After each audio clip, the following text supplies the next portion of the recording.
Hey guys, what's up? It's me, FD, and welcome to Ace Entertainment, and here is my review of the M1 Victory League Finals. Alright, so before we start things off, of course this review is going to contain spoilers, so if you're trying to avoid those, click off the video, go watch N1, and then come back.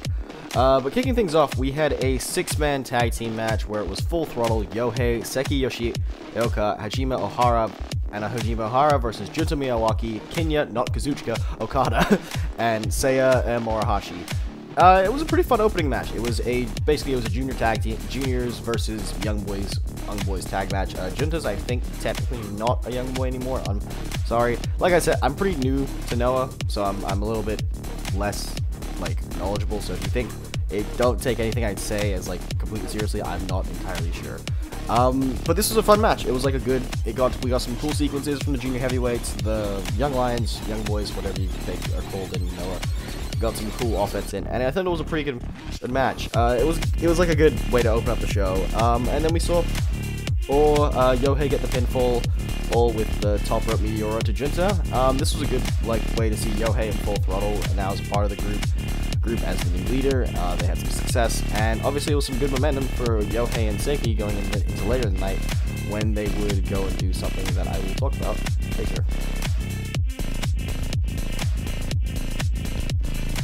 So next up, we had a older veteran tag match versus Kongo Juniors as Akita Itoshi, Saito, and Maso Inu took on Kongo's Tadasuke and Neo. It was a pretty good match. Tadasuke and Neo basically I think we're helping the older guys get a lot more of the offense in and keeping the pace upwards. Tadasuke is actually very impressive, although he does look like a Japanese Kenny Omega who stole Shinsuke Nakamura's jacket. But it was a very good match, and Kongo actually were impressive to me. I think that's good for them. I think Tadasuke has really been more impressive since I've seen him since he's been in Kongo, since I think that's a better spot for him, given that it gives him more of an opportunity to do more in the group, and it gives him, since there's only 3 junior heavyweights in Kongo, it gives Tadasuke a chance to show off a lot more and have a lot more personality. I wouldn't be surprised if later on him and Neo either go for the junior tag belts, or maybe Tadasuke challenges for the junior heavyweight singles belt. Kongo got the win though with a swanton bomb from Tadasuke, followed up by a Stuka splash from Neo, and it was a pretty fun match. It was just your usual junior heavyweights versus heavyweights match. Pretty fun stuff, and it was quite good. Next up, we had an 8-man tag team match that saw Sagara Gun, Takashi Sagara, and Kazuyushi Sakuraba teaming up with Kazuyuki Fujita and Kendo Kishin to take on Kongo, Keno, Masaki Miya, Manabu Soya, and Aiki Inamura. This was a very big guy match. A lot of the big guys, and then Kendo Kishin and Sakuraba were also there. But a lot of guys in this match were big dudes who will hit things and stuff. One thing I was a bit confused by, this has nothing to do with the match, but does anybody know what Kendo Kishin's GLEAT tattoo is? Can somebody explain that to me?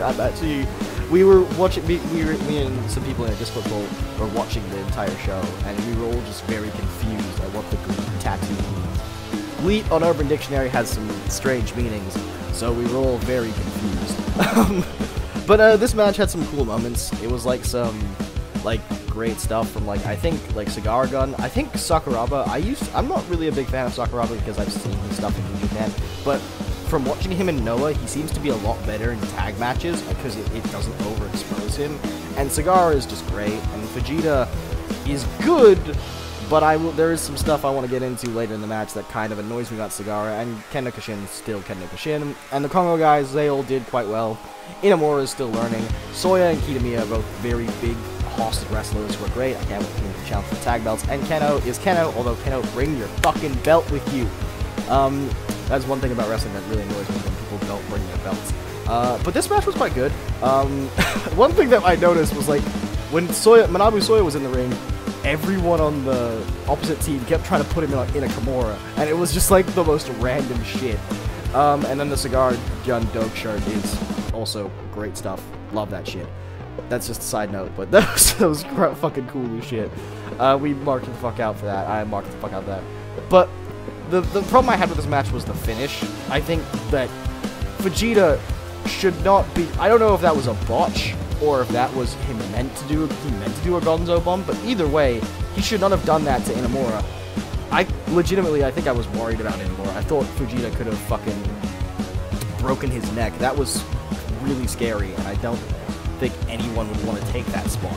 That just did not seem like it was okay. It was dangerous, it was deadly, and I think that was a mistake, letting Fujita do that move to someone like Uemura, who the company is clearly invested in, despite him not winning a lot right now because he's a younger guy. But they're invested in him, and they let Fujita do that to him. That was dangerous as hell.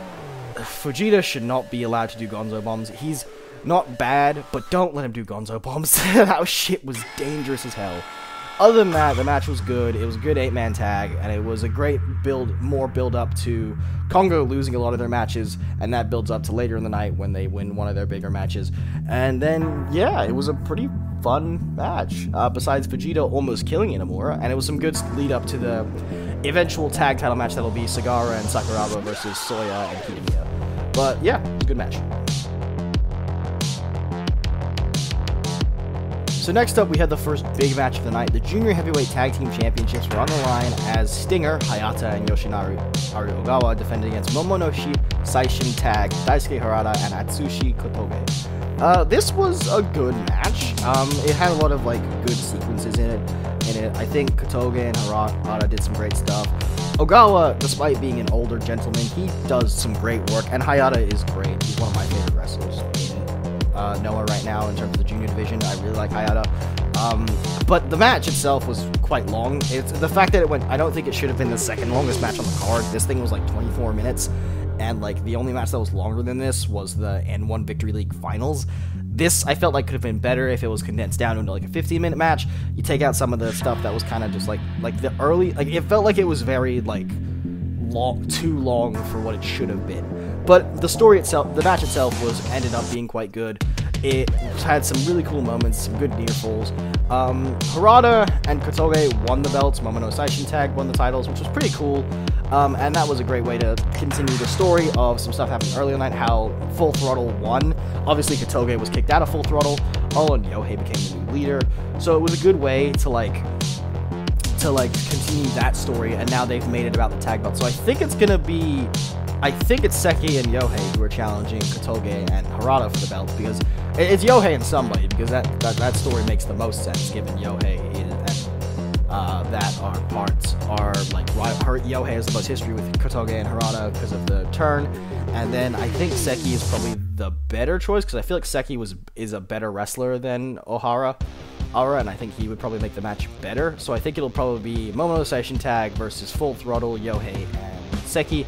And I think that'll be a cool match later on down the line. Harada and Atsushi winning the titles was a good decision. I think Hayata and Ogawa, though, are going to be in a bit of a weird spot for a little bit, given I think the Kongo Juniors are probably soon going to start, challenging for this junior tag belts, and then, the thing is, I guess you could have Hayata or Ogawa challenge for the junior singles belt, but that doesn't really work because of stuff I'll get into in a minute. But it's just yeah. This was a good match, though.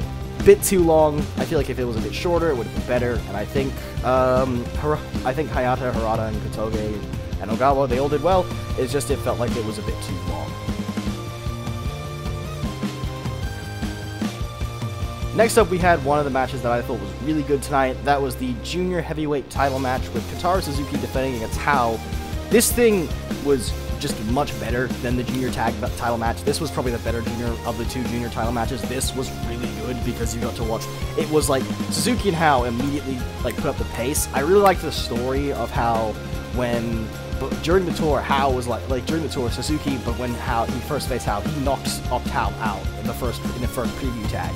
So then Suzuki decided to label Hao the weakest challenger ever, and it was just and so I think that motivated Hao in this match, and Hao, it made Hao come out when he was beating Suzuki. He was getting a lot of offense in on Suzuki, and he was kicking out of a lot of Suzuki's major moves and such, and it was very cool. Hao really impressed me in this match. Kotaro Suzuki's a legend in junior heavyweight wrestling. If you don't know, Kotaro Suzuki's a great wrestler. I don't think I need to justify how good he is, because he is just one of the best wrestlers in wrestling right now. He's really good, and there isn't really anybody who I can say is he's probably one of the best junior heavyweight veterans. Maybe Minoru Tanaka probably surpasses him, but in terms of active junior heavyweight veterans, Kotaro Suzuki is one of the fucking best.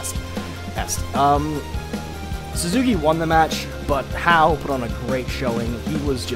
Hao was amazing. This match was a great showing for Hao.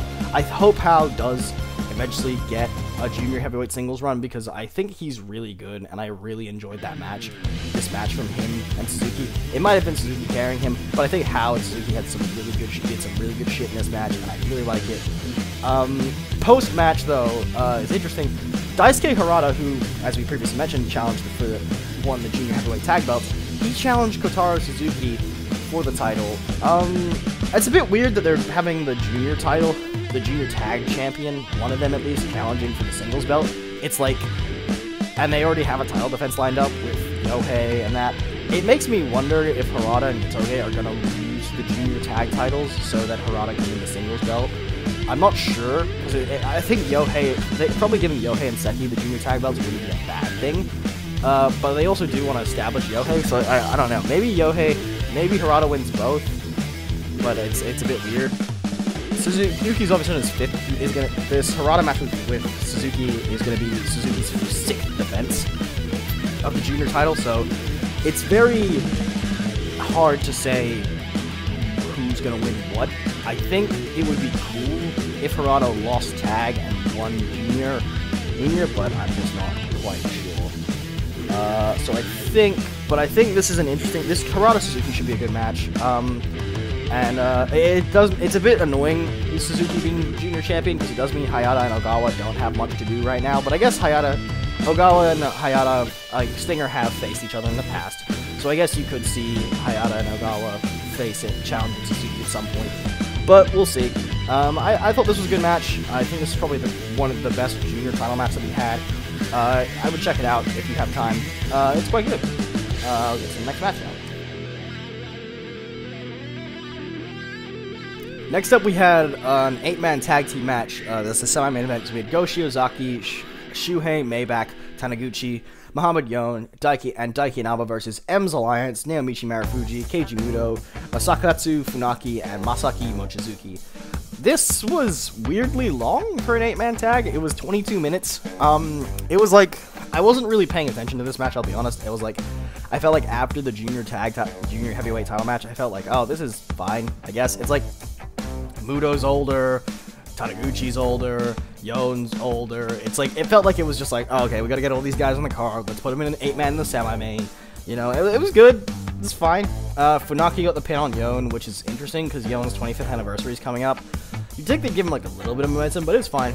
The main purpose of this match was basically just to set up Keiji Muto versus Taniguchi, which is been set up for the 22nd in Yokohama, which is the same place where the N1 Victory League winner will be challenging Go Shiozaki for the GHC heavyweight title. It was a weird match. It was fine. I think Taniguchi Muto will be a decent match, but it's like, Keiji Muto in 2020 is a good wrestler, but I don't know if I want to watch. They keep giving him these big singles matches. It's weird that he's going over in a lot of them as well. I get that Keiji Muto. I think that's one thing I dock Noah on in like their current day, is they're pushing all these new great wrestlers, but then they're still pushing Keiji Muto, and it's like, it's cool, but I don't think he should be in like this high level of a spot at this point in his career. The man is like nearly 60. I don't really think he's good, but it's just, there's better wrestlers out there who you could be putting in those spots. But Mochizuki was also cool. It's also cool to see Mochizuki and Noah. He was wearing long boys today in this match, so that was interesting, I guess. It wasn't like, usually he was wearing trunks for most of the N1, but that was about it. It was a good match. It was fine, and you know, this didn't really mean anything. It was just to set up Taniguchi versus Muto, but that's fine. So yeah, that's it. Alright, and finally, what you came here for me to review, the N1 Victory League Finals. Kaito Kiyomiya versus Katsuhiko Nakajima. This was billed as like the battle of good versus evil, but obviously not that evil for New Japan. And then Kaito, basically the story is like Kaito saved Shiozaki after Nakajima turned on him. Kaito won the A block, Nakajima won the B block, and this was actually quite short for an N1 final. I was expecting it to go like into the hour territory, hour long, because, you know, Noah, like, they like to do the King's Road style, but this was like a short order match, and I think that helped it a bit, because it was a lot of, like, I think it forced Kaito to kind of have to get in a lot of his offense a lot quicker, and that's one thing about Kaito. He is very good at the King's Road style, but that does mean usually his matches will go long because of King's Road, and that even saw that along his title ring. Whereas Nakajima though, but Nakajima benefits from shorter matches because his style is like, it's very explosive, like the kicks, the suplexes, and just being able to like beat the crap out of guys just really quickly. It was a very good match, honestly. I really liked Nakajima beating the hell out of Kaito. I was really pulling for Nakajima here. I know Kaito is the face technically, but I wanted Nakajima to win. Nakajima had like, I think everybody wanted Nakajima to win because Kaito versus Shiozaki is cool, but we've seen that twice this year already, and I think we haven't really seen Shiozaki versus Nakajima, and that's a match I think a lot of people wanted, and now they're giving us that for the GHC heavyweight belt. It's like, the story is there, and then also Nakajima, obviously Nakajima won, that's why I'm like talking about that, but like, I'll get to how and later, but it's the story of Nakajima beating both. He beats Marufuji, the past of Noah. He beats Kaito, the future of Noah, and now he has to face Shiozaki, who is the present. And it's like, he was supposed to be the ace. They tried to position him as the new ace, but he failed in that spot in the eyes of a lot of people. And this is kind of like, he's finally gonna get he's finally challenging for the GHC, the heavyweight title. Well, I mean, he's challenged for it before, but he hasn't won the title back. But he is closer than ever, I think, to winning the title. I think Nakajima is going to win the title. I don't see any reason to keep the belt on Shiozaki any longer. This story works so well for Nakajima to win the title, but the question is, will Kongo stay with Nakajima after this turn? Because Nakajima turned on Axis for Kongo, but they've been underlying this tension between Nakajima and Keno was praising Nakajima on commentary. I'm not sure if it was reluctant or not, but he was. It was like, after like the match, he was like, oh, great job. It was like something like, Nakajima's one of the best, he's the best, he is the darkest as he's like, and Nakajima had this really cool, he's had this really great transformation into this heel character. It's worked so well. He has sort of become, I think he's probably a good choice for like the top heel in Noah right now, because, and that would be a kind of a cool power trip storyline, would be Keno and him with the national belt, Nakajima with the heavyweight belt, and maybe eventually, like, I don't know if it's gonna be immediate after Nakajima wins the title, but I think Nakajima should beat Shiozaki.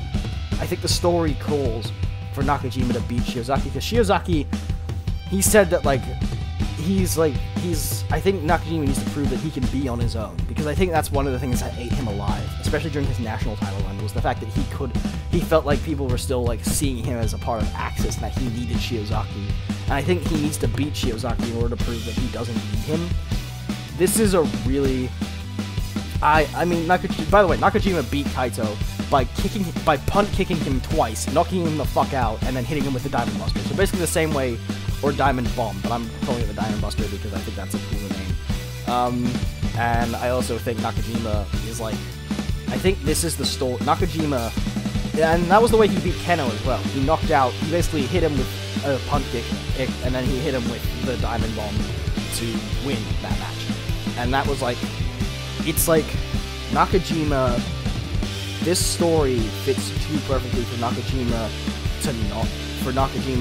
he kind of has to win. I don't really see any way that he can't win. So Nakajima wins the N1, and hopefully he'll win the heavyweight title on the 22nd of November in Yokohama. Anyway, that's basically it. That was the main event. The show itself was great. It was really enjoyable. This was my first, I think, like, big Noah show that I've ever watched.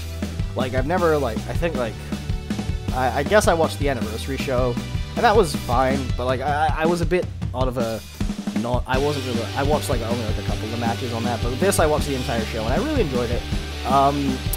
If I was gonna say, like, which matches I would recommend, I would say the junior title match, Nakajima Kaito, and if you want to watch the Kongo juniors versus is the veterans tag. That's not bad either. But personally, I think the junior title match and the N1 finals are what you really need to watch. Those are really good. They gotta stop playing for GGB power bombs. That is something that they really need to do. I'm hoping Nakajima will win the GHC heavyweight title because fuck, he deserves it.